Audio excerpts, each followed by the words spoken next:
সেদিন ছিল কালী পুজো। কোনোরূপ প্ল্যানিং ছাড়াই আমি আর আমার বর বেরিয়ে পড়েছিলাম ঠাকুর দেখার জন্য। সেটা আমাদেরকে দেখেই বোঝা যাচ্ছে, কোনোরূপ সাজাগোজা ছাড়াই বেরিয়ে পড়েছি। মেয়ে নেম যখন ঘোরাঘুরি, তাহলে এটাকে স্কিপ করা যেতেই পারে। তাই আমরা পাশেই একটা ঠাকুর হয়েছে ইকো স্পেসের কাছে, তো ওখানেই চলে গেলাম ঠাকুর দেখার জন্য। ঠাকুর মণ্ডপে ঢুকে মনটা যেন এক আলাদাই অনুভূতি। ভেতরে প্যান্ডেলটা এত সুন্দর করেছে, তার সাথে মায়ের মুখটা আরো সুন্দর। তারপরে আর কি, বিশ্ব বাংলা গেট হয়ে ইকো পার্কের দিকে চলে এলাম।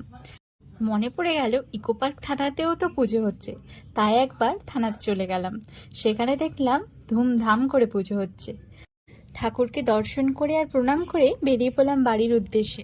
আর ঠাকুর দেখতে যাব না, পাশাপাশির মধ্যে এই পুজোগুলোই হচ্ছে, তাই দেখে নিলাম। আসার পথেই ইকো পার্কের 3 নম্বর গেটের কাছে মিষ্টি হাব। মিষ্টি হাবের পাশ দিয়ে আসার সময় খুব ইচ্ছে হলো মিষ্টি কেনার, তাই চলে গেলাম মিষ্টি হাবের ভেতরে।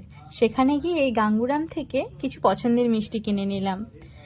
আর আমার মতো মিষ্টি লাভার হলে মিষ্টি দোকান কি পেরিয়ে আসা যায়, তাই পুজো উপলক্ষে কিছু মিষ্টি নিয়ে নিলাম। আচ্ছা, তোমরা কে কে আমাদের মতো এভাবে হঠাৎ প্ল্যান ছাড়া গাড়ি নিয়ে ঘুরতে বেরিয়ে যাও, কমেন্টে জানিও খুব তাড়াতাড়ি। আজ তাহলে আসি।